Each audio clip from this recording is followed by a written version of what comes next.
Hi, we are so excited that you joined us today. I'm Amy O'Leary, the Executive Director at Strategies for Children, and I'm joined by my colleague, Marissa Fear. You'll hear from both of us today. And how we got here was we thought we would try a collaboration in all learning advocacy one-on-one together.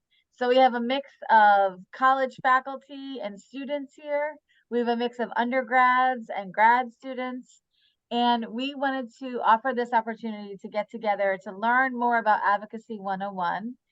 And so we have folks from BU Wheelock College, Boston College, Cambridge College, and the University of Wisconsin-Whitewater. And depending on how this goes, we want to think about how we can offer this to more higher ed faculty, because we believe that even if you're not teaching a class about advocacy, that you can embed some of these principles and that we all can understand and learn together. And we know folks couldn't join us in person, so you're watching the recording. So hello, we will make this available on our YouTube channel so you can share it in your classes or with other faculty and students. And we were just getting to know each other in the chat. So folks are sharing their name, their higher education institution and role, and then their favorite children's book. And I see we have a green eggs and ham, we have the mitten, Charlotte's Web, the rainbow fish, so a wonderful representation of early education and care literature. So as we get started, we always like to set the scene with nobody is born knowing how to do advocacy. We all have to learn and practice. It pays to prepare and not winging it all the time. And just remember throughout this that you are smart, powerful leaders for children. And so as we get started, we know we have folks joining at least from Massachusetts and Wisconsin. We wanted to set a little bit of the context. And as we think about working with our colleagues across states, it's so important to set the context because many of us are operating in different contexts in many different ways. So first, the population of Massachusetts and Wisconsin is pretty comparable. Our state budgets, what you see here, it was hard to find a source that would have the same information for the same budget year. This is part of the National Association of State Budget Officers. So it's the same measure that they use. And you can see the Massachusetts state budget for FY22, fiscal year 22 was 74 billion, and it was $62 billion in Wisconsin. And it's important to note that this number may be higher than what you know of to be true in your own state, because this is in fiscal year 22. So we were still in COVID with a lot of the federal dollars, and it does include general funds and other dollars. Both of the legislatures are working full time. And then based on the form of government, in Massachusetts, there are 292 towns and 59 cities. And in Wisconsin, 190 cities with 1,883 municipalities. And we know that we do not have county government in Massachusetts. So I don't know if in Wisconsin you have county government, because sometimes that's how funding flows. So as we get going, and I'm going to stop share so we can see everyone who's tuned in, add to the chat when you hear the word advocacy, what does that mean to you?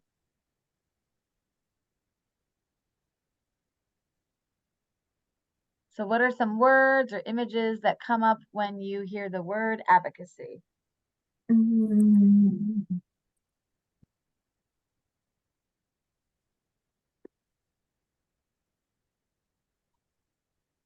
as folks are folks are chatting, also got a question about, can you explain the difference between a full-time and a part-time legislature? Full-time means that the sessions are working across the year. But we know that some states have part-time legislatures where they only meet 3 times. And I should have also highlighted, in Massachusetts, we have a budget year every year. And in Wisconsin, it's a budget every 2 years for those 2 years. So those are some differences. So Marissa, do you want to review the chat and see what we're hearing about advocacy? Yeah, we're seeing a lot of A lot of amazing words here. So voice, leaders, representation, youth voice, pushing for change. A lot of similarities too. I think we're all thinking of some similar words here. So support comes up a few times, raising awareness, representation, standing up for someone or something, empowerment. It's a great one, Ashley. Acting on behalf. It's a great one too, Maria. That's great. Sometimes when we're talking, doing our advocacy one-on-ones, we talk about, sometimes people also think of somebody with a megaphone standing on the steps of a kind of government building, or leading a march or a protest, or signing onto a petition, or starting a petition, writing a letter to the editor. All of these pieces are definitely advocacy. And what we're going to do now is kind of dig deeper into what kinds of advocacy. So there are 5 different questions. I've just launched the poll. So you should see, there's a series of questions and you're going to answer yes or no. I originally kept maybe in, but I took it out. So everyone's going to take a stand. So you should see the poll, and we'll leave it open so folks can log their answers. And welcome, as I know folks were just joining us. We are now taking a poll, which you should have seen pop up. And this is about what you can imagine yourself doing. That's great. I'm seeing some results. We have 24 folks participating. We are at 20% participation already. So keep the answers coming.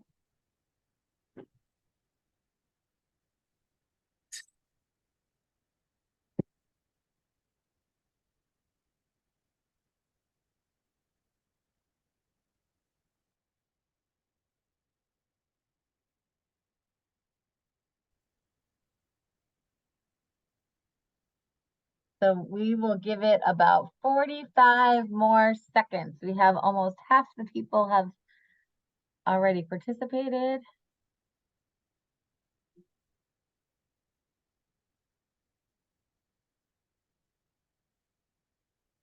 This is not a scientific poll. The answers are not necessarily statistically significant, but they are a good measure of kind of where folks are feeling about advocacy for themselves.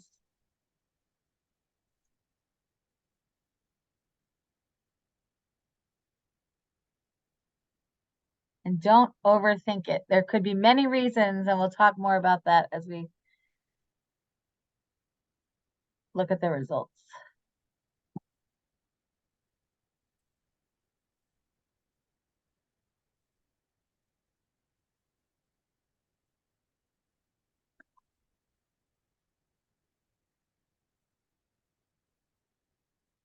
And also let me know if anyone's having a hard time accessing it.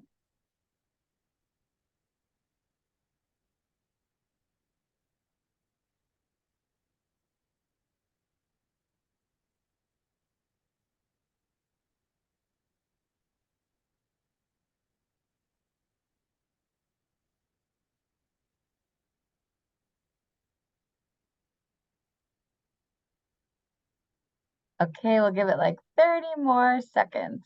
We've been stuck at 11 participants.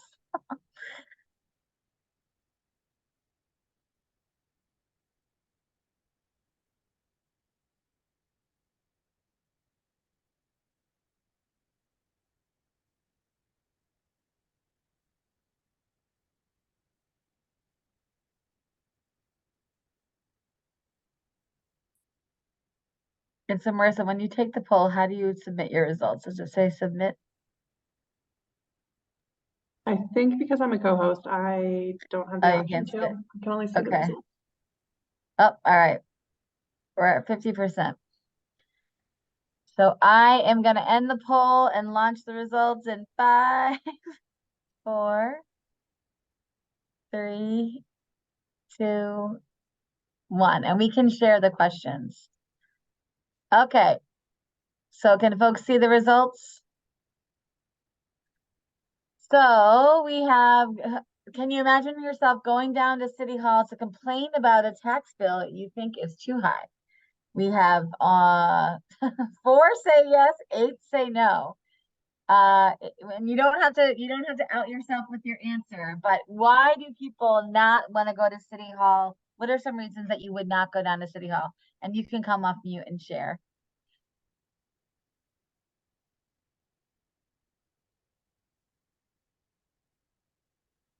Um, Hi, Rhonda. Hi, how are you? I mean, often taxes are decided in a town by votes and by appropriations for education, for an additional amount of money that needs to for a school. So even though it's frustrating, it probably your best bet is basically to work in terms of representation in the town and city. Rather, complaining is not going to necessarily affect much, except maybe, I guess, to give you a little bit of emotional satisfaction, but it won't really help in terms of changing the process. So some of the words signal like complaining, right, is something that, and sometimes we think that about advocacy, going to City Hall, and the word taxes, like this must be figured out somewhere else. This effort might not make a change. If you could imagine saying yes, you would have done this. Why would you have said yes?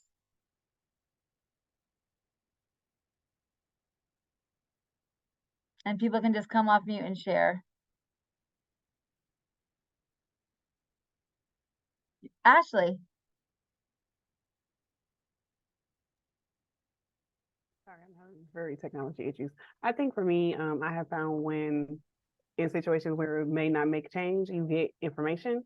You go down there and you call, you become a little bit of a disruptor, and then they'll say, okay, well, maybe we can't change this, but these are some actions you can take in the future, or Right. here's information to kind of help you create change.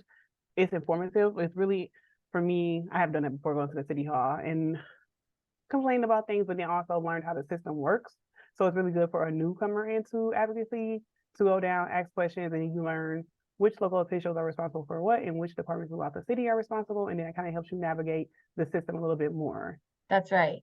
So maybe even if the question said, who would go down to City Hall to get more information, that might be a different answer. But also, like, could you call somebody at City Hall so you didn't have to go down there, right? Because we also know that sometimes City Hall is not accessible because the hours it's open. Also, we often say, like, there is a saying that says you cannot fight City Hall. So it's probably based on people's experience. So thanks for that.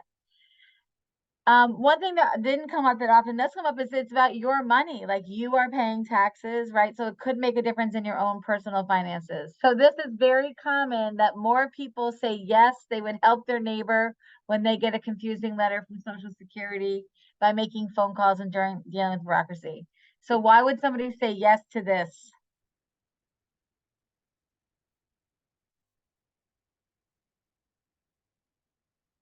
I'm like giggling to myself because we have like 5 higher ed faculty here who are probably dying not to call on people.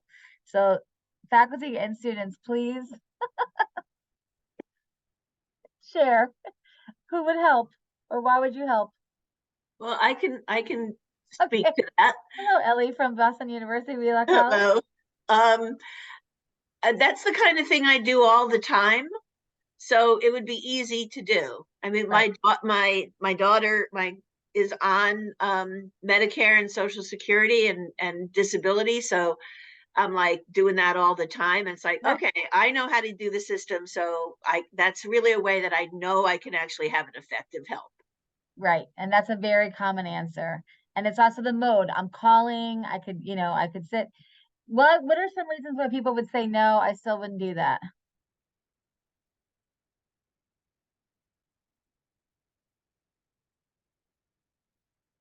Ruby, what would be a reason people would say no, I don't want to do that?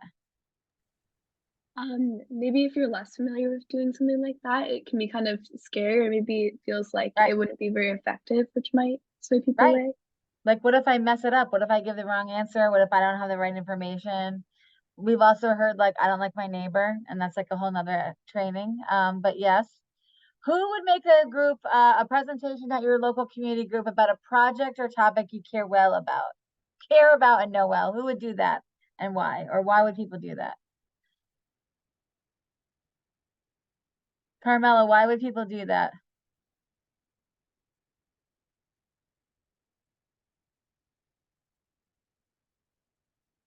Sorry, I'm also a surprise caller, so. Well, you just put yourself back on Carmela, mute. you're on mute. Now Nobody can hear you. you're still muted, Carmela. You know what, Carmela, why don't you put it in the chat? Because are you on an iPad? So why would somebody make a presentation? And then who can offer a no? What would stop people from making a presentation? Sherry, why would somebody not want to do a presentation? Why not? Right? I would do it. Right. So but It's imagine somebody was like, I don't right. want to do it. What might they be thinking?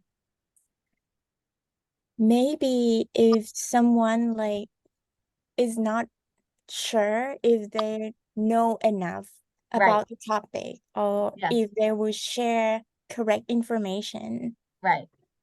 Carmela, I see you're off mute. Why Yeah. would somebody do this? It may be something that they're passionate about, something that they are informed about, something that they're able to advocate for. Right. So if not you, who's going to talk about what you care about? We'll go to the number 5 quick about testifying as part of a legislative committee. And I will say we have a higher yes participation than we usually do. So basically, Marissa, we can probably go home. We're done. But this, I would say public speaking is one of the things that people get nervous and worried about. Having the right information. When you think about the difference between a community group and a state house and a legislative, you might feel like, oh, the community group might be a more friendly audience. I don't know all the rules at the state house. What if they ask me a question? We often hear. And then let's just go to the 4th one about responding when your child's school said they may change the rules about whether pregnant teens can stay in school and they want to hear from parents. So why would somebody get involved here?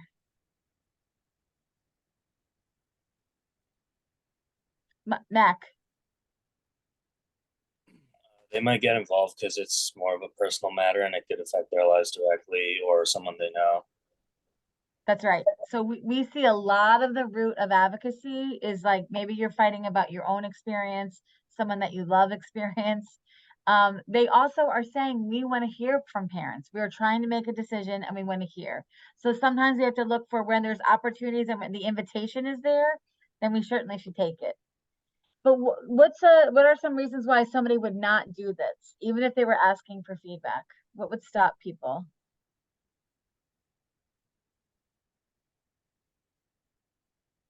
Amanda.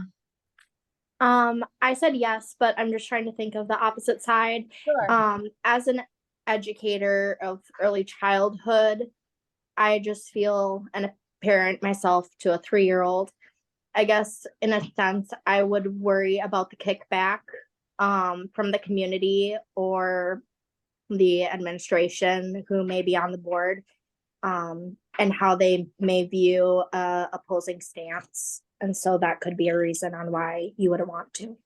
That's right. And that's true about many issues. Like I'm going to be out, I'm going to be on the record, I'm going to be making my opinions known.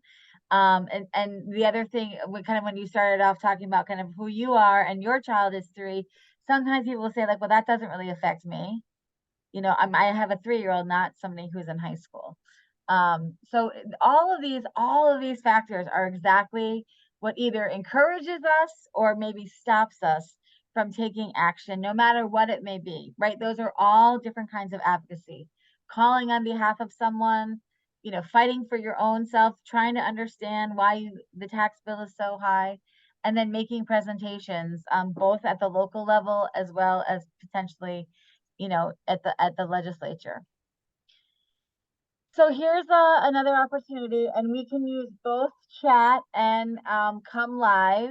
So however you want to participate, but this is a really important part of we think about who are we trying to influence, which is really what advocacy is. You're trying to influence somebody.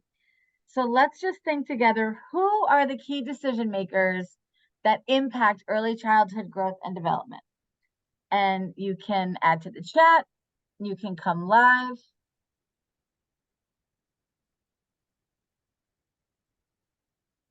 Oh, and Kayla, thanks for putting the counties in there.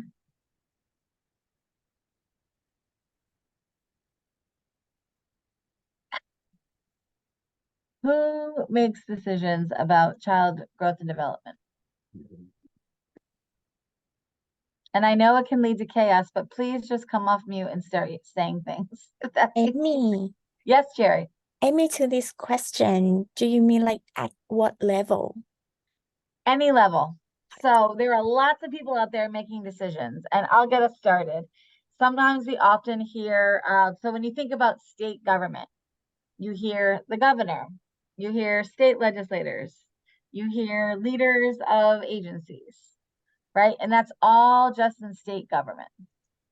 Say lobbyists for teachers, lobbyists for Yep. early education workers, anyone who has a stake in terms of making money, whether on a facility that may impact where a placement of early ed facility is. So you think of that, just that, you have like developers, you have state government and local government that approves zoning.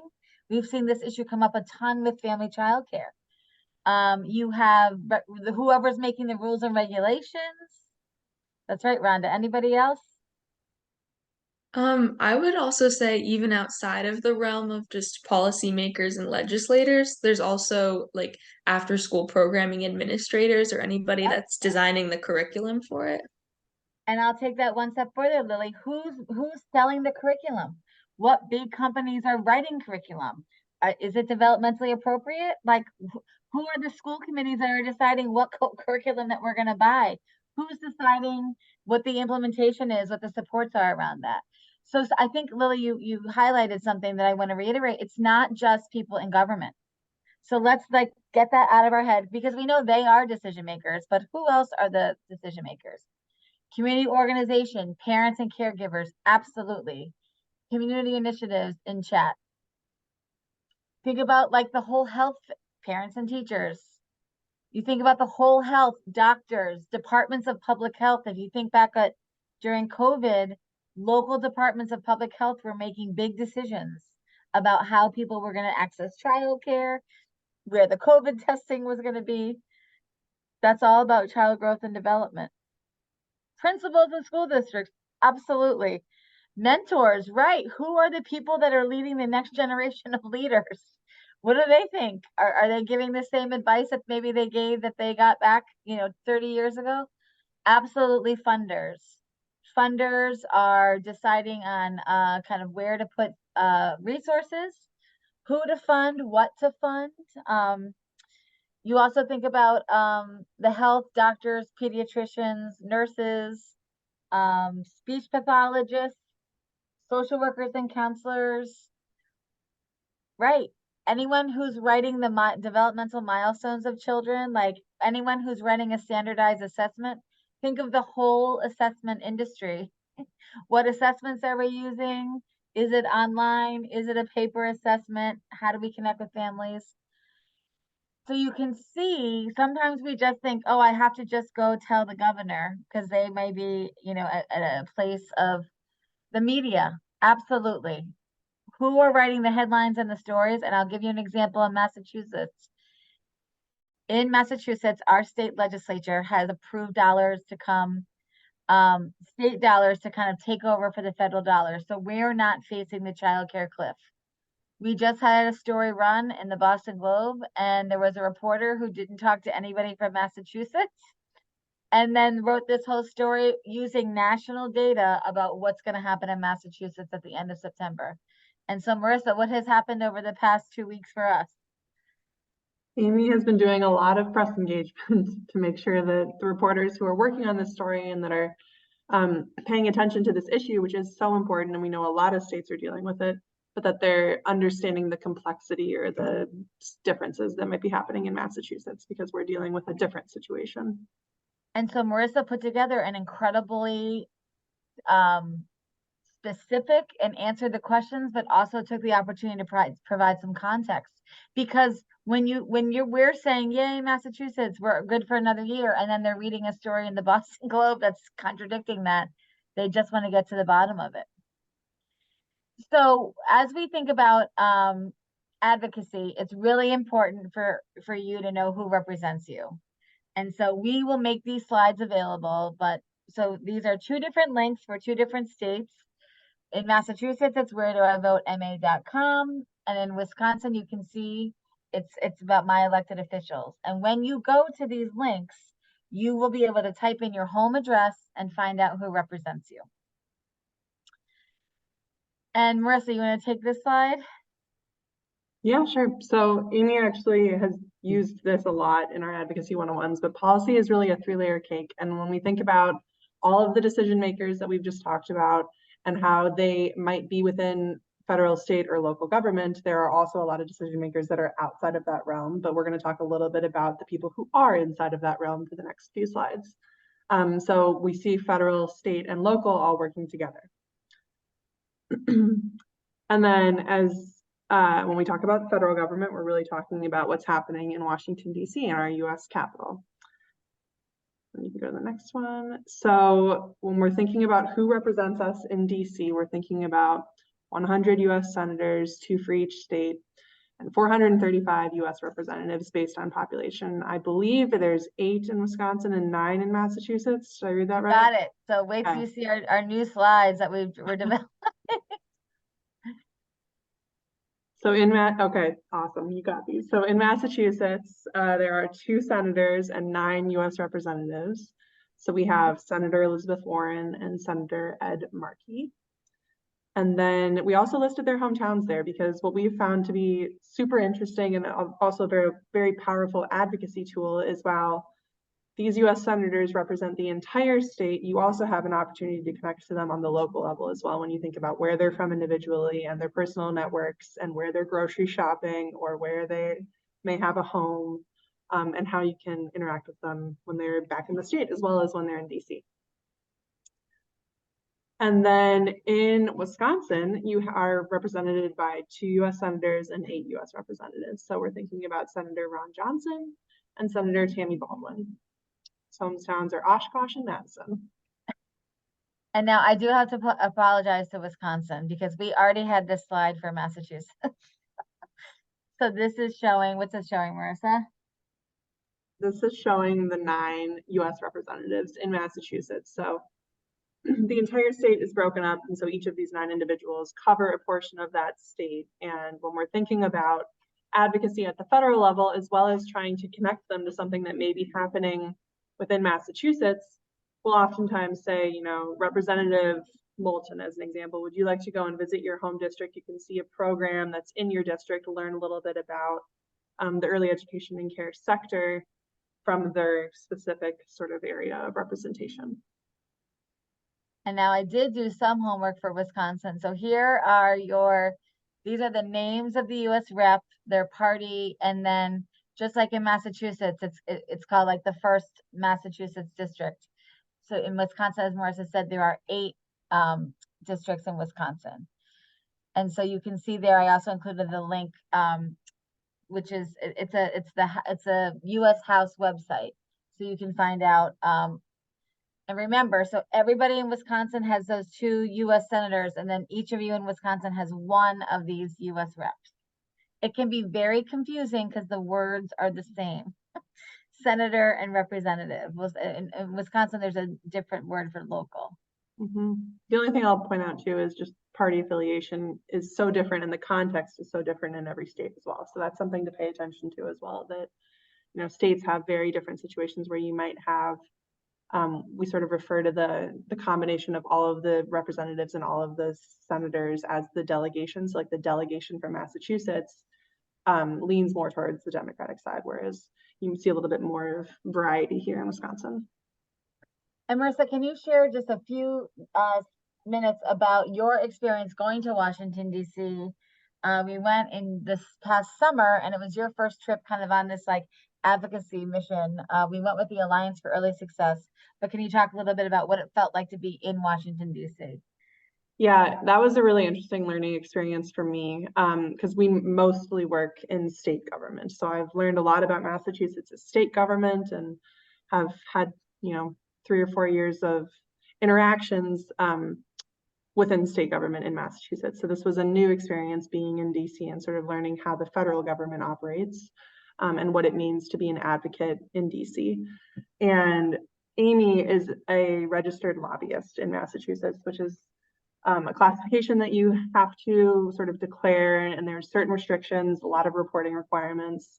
And it's sort of been like a part of our work for a long time, but I never really understood just how significant that is or what that really means until we went to Washington, DC, because you're walking into all these offices and there are just thousands upon thousands of people advocating for every different issue you could ever think of.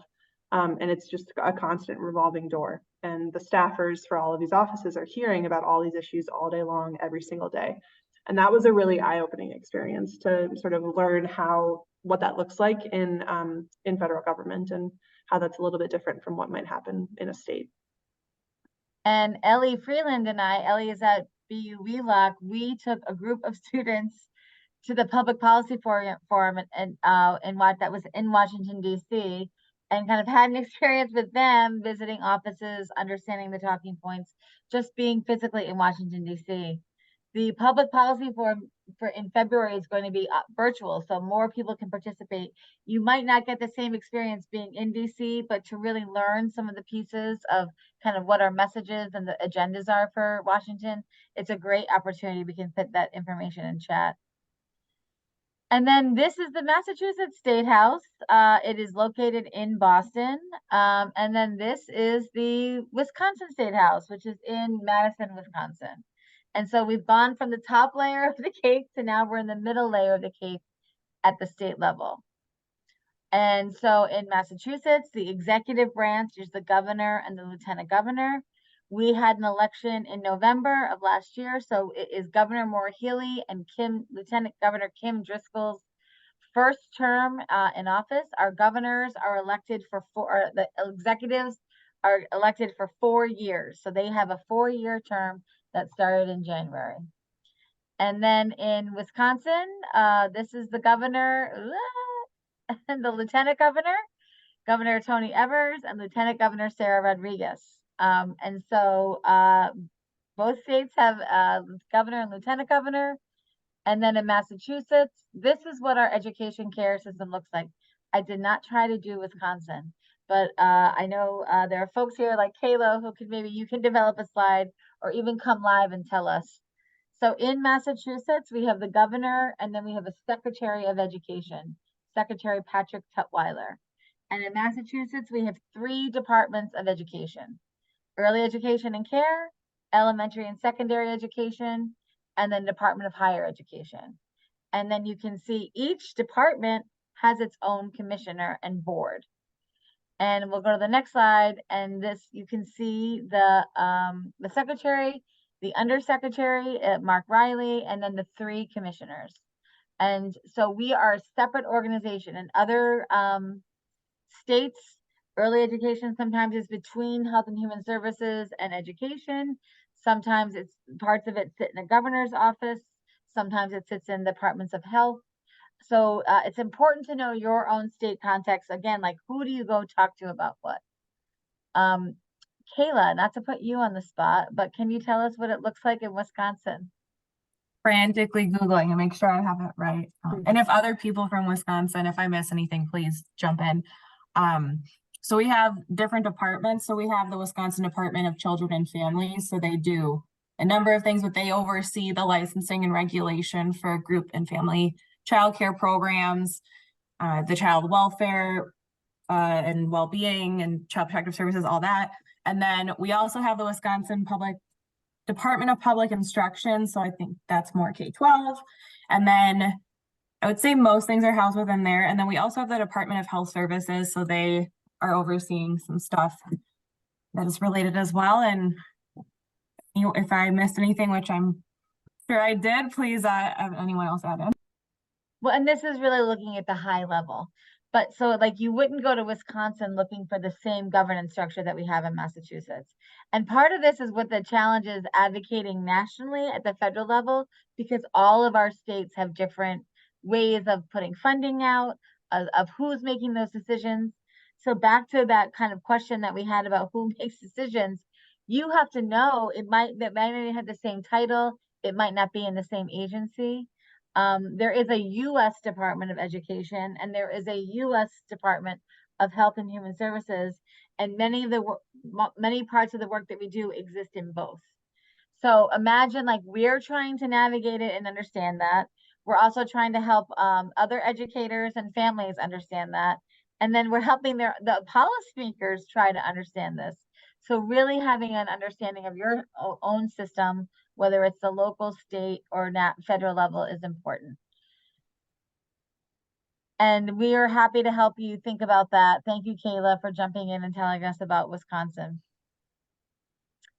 In Massachusetts, we have 40 state senators and 160 representatives. And again, you would use that same website to figure out who your 2 US senators are, who your 1 US rep is, who your 1 state senator is, and who your 1 state representative is. And each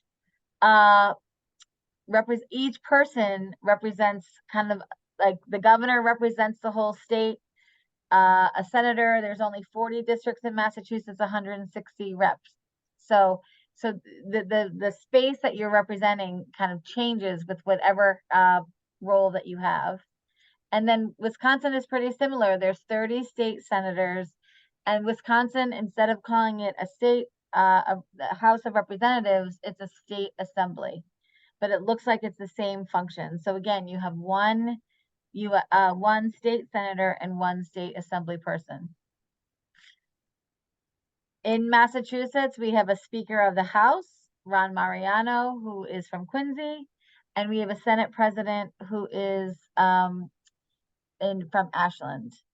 And they are each elected by their own membership. So the 160 representatives vote for the Speaker, and the 40 senators vote for the Senate. And then in Wisconsin, it's the Speaker of the Assembly is Robin Vos, and the Senate President is Chris I'm going to mess up his name. Kayla? Okay. And again, we put their home communities because they live in their communities. Sometimes we think elected officials don't follow the same rules, or they live in the community. So they're going to go to CVS, they're going to go food shopping, they're going to get gas. One question, Kayla, do you know if there's a governor's residence in Wisconsin? There is. So in Massachusetts, there is not. So our governor lives in their home. And it sounds like in Wisconsin, the governor lives in the residence. So that's another difference. Governor Healy lives in Cambridge. And then you also think about like when you represent the full state, what does that look like? How do they get places? Okay. Check in. How are you feeling? What did you hear that made you excited? What did you hear that prompted more questions? And what else do you want to know? So I'm going to stop sharing. I should have prefaced all of this like this is not a gotcha session. This is a learning community. And every time we do this, we learn something new about how to share this information because of the feedback that we get from people. So I would encourage you to be as honest and kind of transparent, and we will too. Most people don't know all the different parts of government and how it works. So we want to take away any of the feelings of like, ooh, I think I should know this, or yikes, what if I get this wrong? Because I had to learn all of this. You know, I was a preschool teacher and a program director, and then I've been doing this work for 20 years. But everybody can learn this, but we need people that can teach us. We need to kind of experience it ourselves. But sometimes we feel like, oh, this is not what I'm supposed to be doing. I'm supposed to be teaching about early childhood and growth and development, and maybe somebody else should be doing that. And we're going to talk a little bit about why it's so important that all of us kind of, no matter where our role is in higher education, that we are kind of at least aware of this and kind of practicing learning ourselves. So how are people feeling, or what questions do you have?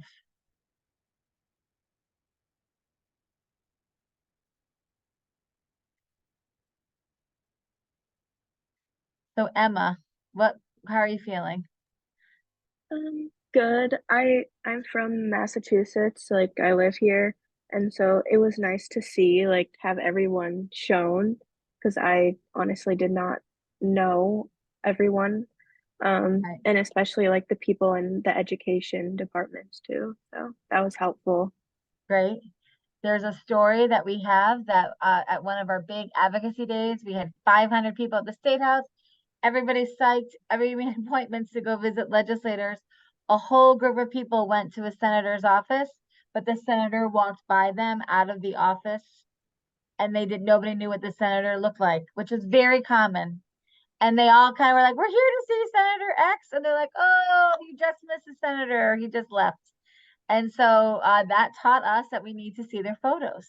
Because sometimes you also see photos, you're like, I think I know that. I'm not quite sure where they fit in. Ashley, I see your hand is up. This has motivated me to create Advocacy 101 for childcare providers. In my city of Milwaukee, Wisconsin, I have noticed that a lot of providers don't know who their audit person is. They don't know what that audit person does. They don't know any other departments within the city of Milwaukee when it comes to garbage pickup or issues about lights not being on at night when parents are picking it up. So this has really, I guess, motivated me to see, oh, it's super simple. Not saying that anything y'all did was not complex at all, but the idea of a PowerPoint or a one pager to say, these are your local officials and this is what they do for you. And this is how they support you in making sure that you are providing high quality practices. That's great, Ashley. And we are happy to help you. We can help you also connect with folks in Wisconsin because it is helpful when people live there, but all of this information is available. And to your point, it's about making it available and useful to people as they are doing this work. That's the other thing. That's my dream is how do we support people who are doing the work? Like, what do you need to just kind of pick it up and share it? You all have incredible networks of influence. So how do we help you feel comfortable and knowing some of this? And then kind of where can that take you? I think it'd be helpful. Oh, go ahead, Rhonda. I think it'd be helpful to know what committees they are. In other words, not only who represents us, but if they are in powerful committees that will help to forward our particular goals. So, because each of them have their own interests. So that would also be something I'd like to know. That's great. Thanks, Rhonda. Reese, what about you? What are you feeling, thinking, wondering? I agree with what Emma said. I'm also from Boston and now go to college here. So it was really helpful to see everybody's pictures, like you mentioned. That was my original thought, that a lot of them, like I know what like the big names look like, obviously, but like the smaller representative levels, it was helpful to see their pictures. When I first started this work, I could not keep it all straight. So I had an index card that said like, your US senators are these people, because now I know, and Marisa has had this experience as you work in the space, like you could probably tell one of us your town and we will know like who the legislator is because we're doing so much targeted work. But we had to learn that. Maybe one more person. Any other questions that have come up? Rhonda, was a good setup. We have some information coming that way. Any other questions that you have or that you can imagine? Rebecca, it's not Rebecca, but it's someone posing as Rebecca Levine Coley who has their hand up. Yep. Is that me? Oh, okay. I had to like rejoin because it disconnected. So, but no problem. I'm just curious if you know. So, for example, for a position like Secretary of Education, what they did before they got that position, because obviously you need experience. So, I don't know if you have any idea of like what they might have done as prior work. I'm sorry, what was your name? I'm Juliana. Hi, Juliana. So that's a great question. And we sometimes, when we go more into depth about the people in the roles, people start saying, well, wait a minute, who are these people who are making decisions and what do they know?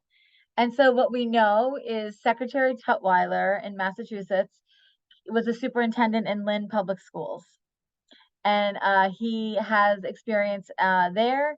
He played basketball in college. So when we see who these leaders are, to read their bios and understand kind of who they are. And we'll talk more about that also when we think about how do you make these connections with folks. I see a big opportunity, and we've seen the secretary learn a lot about early education, but he needs to go visit programs. He needs to hear from people to help him learn.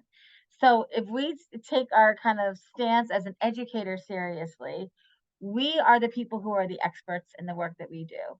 And so not being mad at people because they might have a K to 12 perspective or experience, but how do we help broaden that, experience for them, and approach it as a learning community instead of like, you're my elected official or you're appointed. And Juliana, the other question that might come is like, how did they get that job?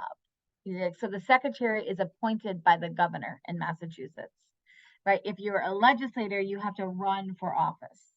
But so if you get appointed, there could be many different reasons why the governor is appointing somebody. So to really understand like what is the reason, what's the role, who has, and what is that person's decision making power. I think one of the things, and I'll just highlight this, sorry, Wisconsin, but in Massachusetts, when you look at education, the board is the boss of the commissioner. So while the secretary is like the governor's education person, the secretary does not oversee from a governance point the 3 education departments. Each of the commissioners see their own department, and then the boards of early education and care, or elementary and secondary. And following on that question is like, who's on the board? Because they appoint the commissioner and the governor appoints the board. So that could be, we teach a whole course on this, but just thinking about the questions that you have and asking, and because seeking that information is going to give you a different perspective and just some information. Okay, thank you for that. So as we think about this, we really want you understand the different branches. We talked a little bit about this. There are bills that are filed. We talked a little about the budget process, and we know that there are elections. So every 2 or 4 years, you have an opportunity as voters to decide who sits on these seats, who shows up on our slides. Be sure you know who you need to contact about what. So sometimes when the example is like, we would not call Senator Elizabeth Warren about full day kindergarten. Senator Warren may care about full day kindergarten, but where she sits in the US Senate, there's not a federal law about kindergarten, right? We would probably want to start with our state legislators, but even they would say, you know what, you have to go to the Department of Elementary and Secondary. So, and sometimes you figure this out just by asking somebody a question about something. You want to be aware of hot topics that may be getting more attention and figure out how to connect to them or not. So right now in Massachusetts, the migrant crisis is looming large, and so is housing.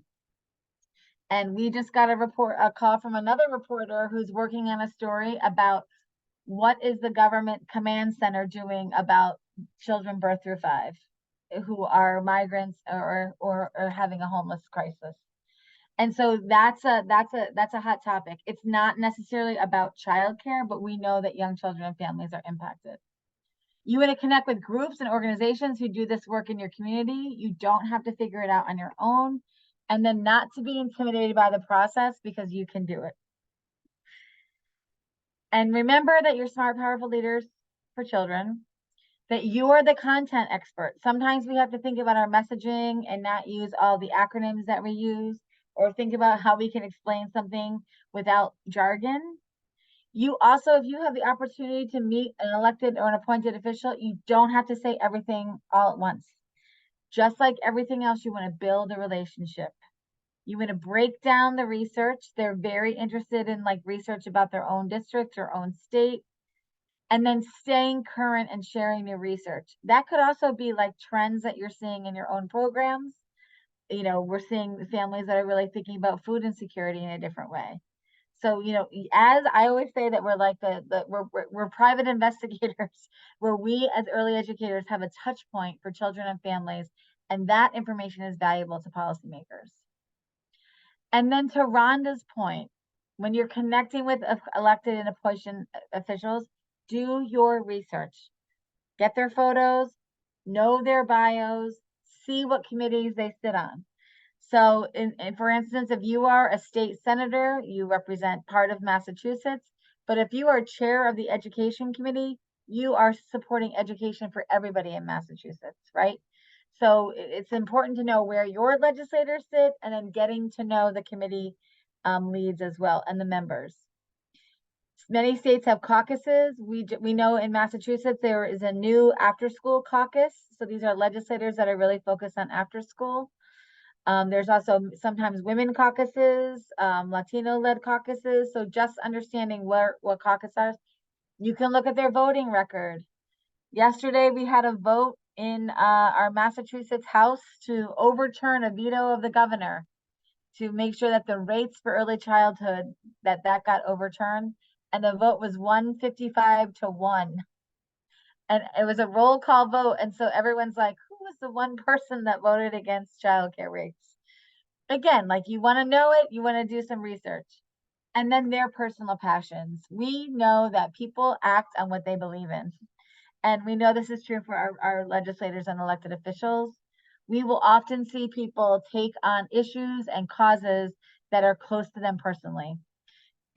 We see many elected officials who may have a family member or a loved one who's dealing with cancer, or with housing insecurity, or their own personal story has helped them say, this was my story, this was my experience, I want to now go run for office or get appointed and be on a board so that I can change the trajectory for children and families.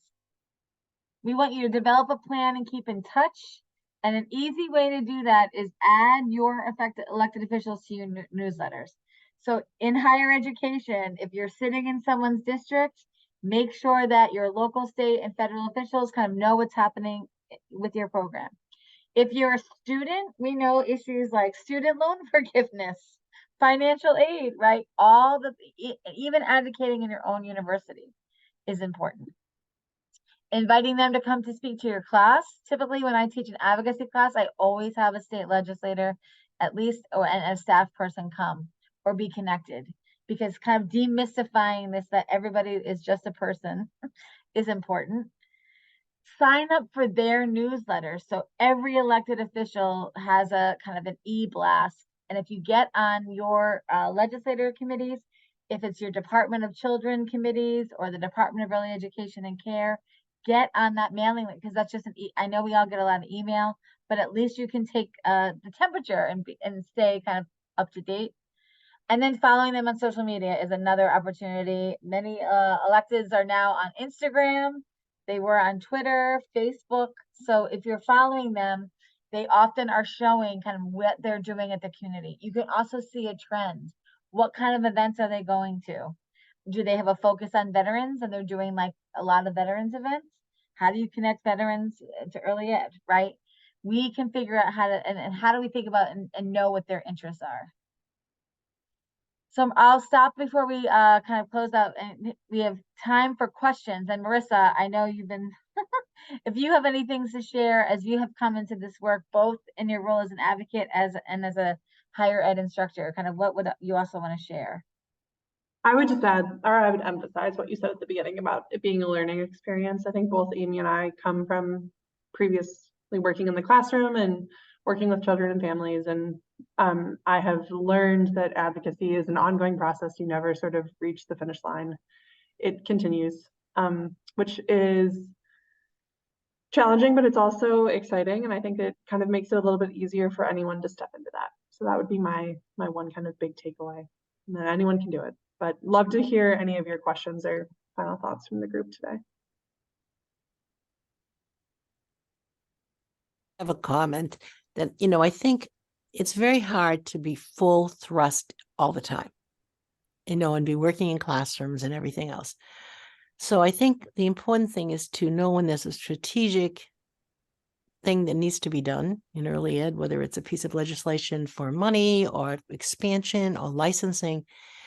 And at that point, to have such a network of people to contact, to barrage, and to have a group that you can get together, to me, that seems a very important part of advocacy, to build that groundwork. So when you need something like that, you have it. That's right. And it's hard to build it while it's going on. So any of that pre-work, we know that there are, we joke in Massachusetts, there are no shortage of networks, alliance, task forces, coalitions working together. I'm sure the same is in Wisconsin. So thinking about, where those networks exist And Rhonda's right. The last thing you want to do when things are moving is trying to figure out kind of who's on your team or who wants to take a stand with you. So that's great advice.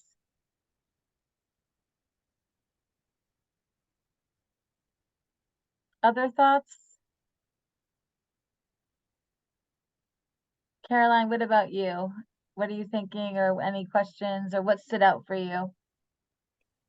Yeah, I thought it was interesting to like learn about the side you were showing about like who is involved in like making policies for early childhood education, and just seeing like the amount of people that are involved in it, because I feel like I always think of like the federal government and state government and just more about like the money aspect, but seeing how Right. many different like committees are involved in it was really interesting. And that's a good point, Caroline. When you go, and I can send, everyone that registered will send a follow-up email with kind of your specific links. But like when you go to the Massachusetts legislature website, you can click on the committees. And to Rhonda's point, you can see the chairs and the members. You can click on the Ways and Means committees, which are the committees that assign funding to things. You can see the calendar. And while it may not seem like something you might do yesterday, now that you are empowered with all this information, you can usually watch a hearing. You know, like just practice. I would say, you know, your best bet is like to just watch and learn and see like how they do it. Because when you go to testify in person, sometimes you can be very nervous. You can not understand how things are going. It can also be very like not knowing the rules. So when you keep watching and kind of see like, oh, this is how this works, and then ask questions. That's like one of the best things you can do. And again, trying to take away some of this, like, I should know this already, so I don't want to ask because I'm afraid I should know. Kayla, when you think about your work at WICA and as you're kind of a student at Whitewater, tell us what you're thinking and feeling now. Thinking a lot about, we've been talking a lot recently about the long run and the long game, because we have maybe not seen the action in the Wisconsin state legislature that we're hoping for. So just kind of remembering like this is sometimes a slow process, but all these steps that we're taking will, and hopefully end up where we want it to. And just kind of working with ECE providers to keep them motivated when we don't get the wins we want, and making sure that we're continuing to contact policymakers. But I'm tired as a student and a staff and a resident of Wisconsin. I am tired. That's really helpful, Kayla. Amy and I went to a conference a couple weeks ago that was talking about framing and sort of building narratives. And there was a term that kept being used called targeted universalism, which was new to me. And the way they described it was sort of like setting a universal goal, but then using targeted processes to get to that goal. And I think it's essentially just baby steps that, we have this big vision and we can't always accomplish that vision as advocates right off the bat. So what are the little steps that we can do that get us towards that vision? And like as an individual advocate, that might be just using the link to figure out who your state representative and who your state senator is, and start there. And then maybe the next step is, you tune in and watch a hearing one day and you see how that goes. But taking those little steps and kind of building on them gets you ultimately towards that bigger vision. And we had the experience last week, or maybe it was 2 weeks ago, September 14th, 2 weeks ago, where our education committee in Massachusetts held an informational hearing. And it was a chance not to have to talk about a bill or a budget ask, but to talk about the issue. And they had a 4-hour hearing. They invited people to testify, and we'll include it in the follow-up email so you can read the testimony. And we helped support 2 providers who had their own incredible testimony. We helped them tweak a few things, but they each had 15 minutes to speak to the members of the education committee. And it was so powerful to hear what they talked about.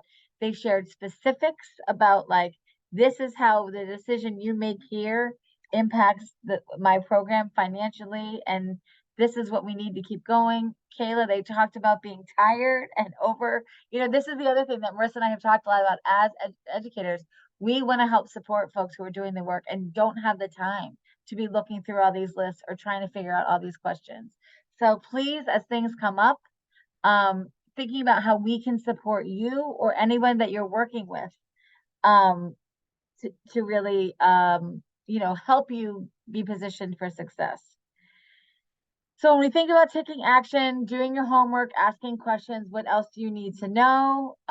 Figure out where you fit in and ask for allies and ask for help. You don't have to do it on your own. Look for opportunities or create your own. Sometimes you see what exists, you're like, you know what, our voice is not represented there. What would that look like? Stay in touch and informed, be intentional about leadership development. We've been thinking about this a lot. We have created an advocacy network, which is a year-long experience to help support people to build their own advocacy skills. So there's opportunities like that. As Kayla said, change is incremental and it takes a long time, longer than you think. Sometimes we can be our own worst enemy, where we think that we don't know enough or we are not worthy enough, or like somebody else is going to take care of this. So kind of reframe that voice in your head and remember that you are powerful. Your skills and talents are transferable. Beth Bai, who is now the commissioner of early education in Connecticut, is a former toddler teacher who also ran for state representative and state senator. And she and I have done a workshop on being a toddler teacher is the best experience to become a state legislator. And also for advocates, she would say that you use a lot of pictures, you appreciate their short attention span, and you tell many stories. So, sometimes we think like, I'm not a lobbyist, or I don't know how, I didn't take a government class. Anybody can learn this, and your content knowledge about education and now in higher ed is valuable. Be a resource for candidates, elected officials, reporters, and community leaders. Oftentimes people say, like, we want to hear from the people, and then the people might not come, or the people might not show up, or the people might not share what they're really thinking. Find those opportunities. Become the go-to person for an elected official. It can be at the local level, it can be at the state level, wherever it works. Think about how to include this content in your classes. So if you're faculty, how are you including some of this? If you're a student, what questions are you asking, or how are you thinking about just decision making in general? And how do we help integrate some of this content into classes? And then thinking about committing to action, like what will you do Monday that might look different? Who will you reach out to? What else do you need to know? And so in Massachusetts, we have our 9:30 call.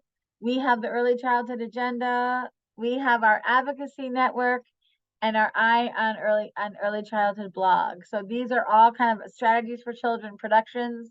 We'll include it in the follow-up email, but we would love to see you there. And then in Wisconsin, similarly, there's Raising Wisconsin, the Wisconsin Child Care Administrators Association, Kids Forward, and WICA. And I'm sure there are many others, but these were a few that we could find.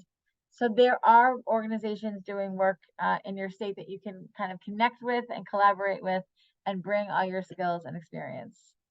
And then please keep in touch. We'll make sure you have both of our emails. And oh, great. Thanks, Ashley. And then please reach out to us if you have a question, if you want to make a toolkit. We've done this. If you want to make a deck of slides that's all about Wisconsin, we'll post the slides so you can manipulate them and use them, and just add and kind of enhance what it is you want to talk with people. The other thing I would suggest that we typically do is we have people go on the link to fill out kind of who represents them.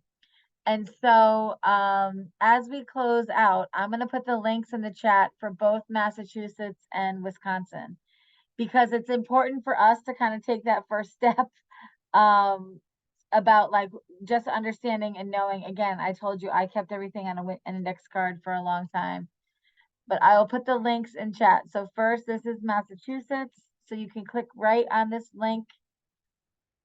Is it working? It's not. No, forget that link. I have to go right to the website. Marisa, anything you would add?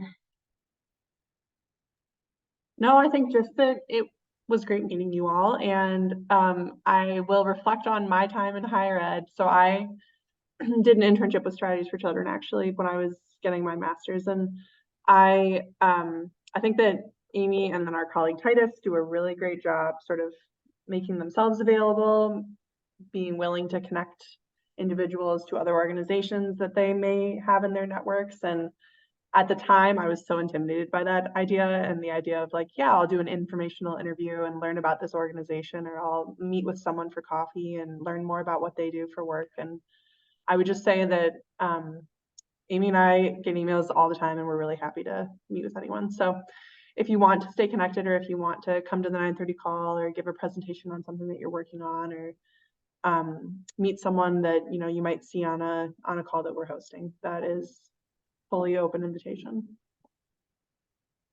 And Rebecca, I turn things over for you. This was your idea. I was inspired by you to make these connections, to really bring together folks from all these different institutions and kind of do one combined advocacy 101. But just what are you thinking or feeling, or what are you hoping for?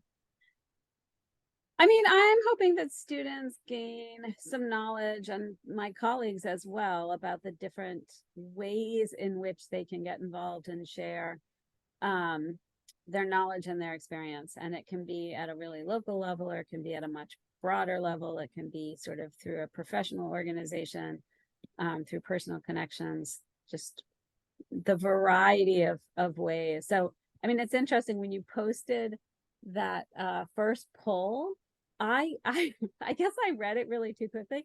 I thought the question was, which of these things qualify as advocacy? Oh, interesting.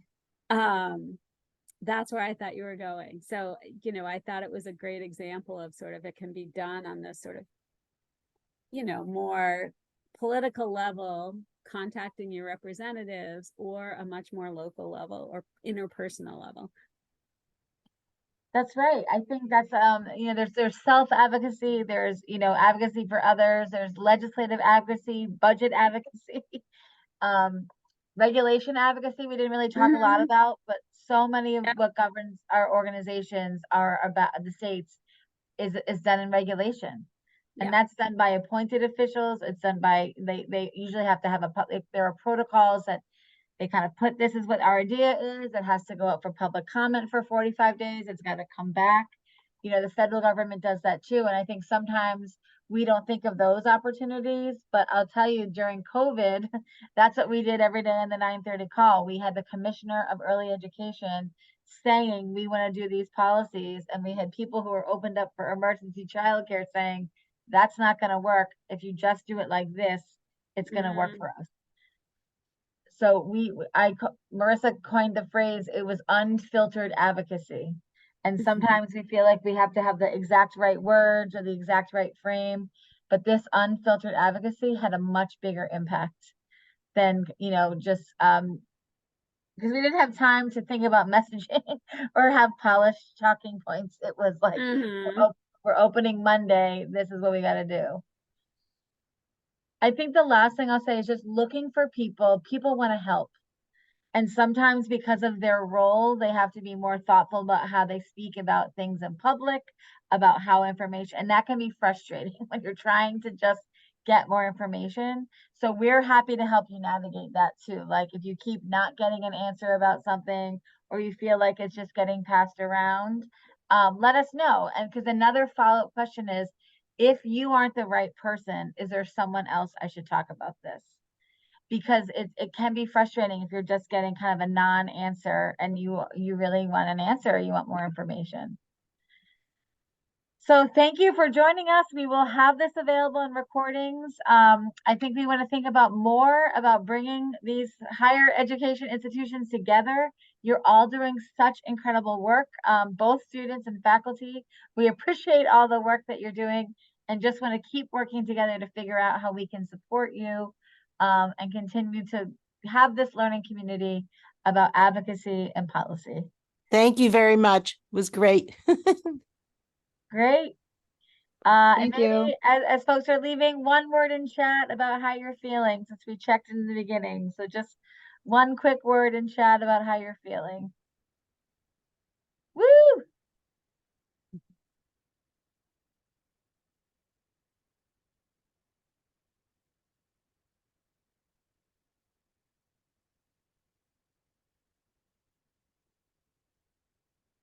Thank you. Thank you so much.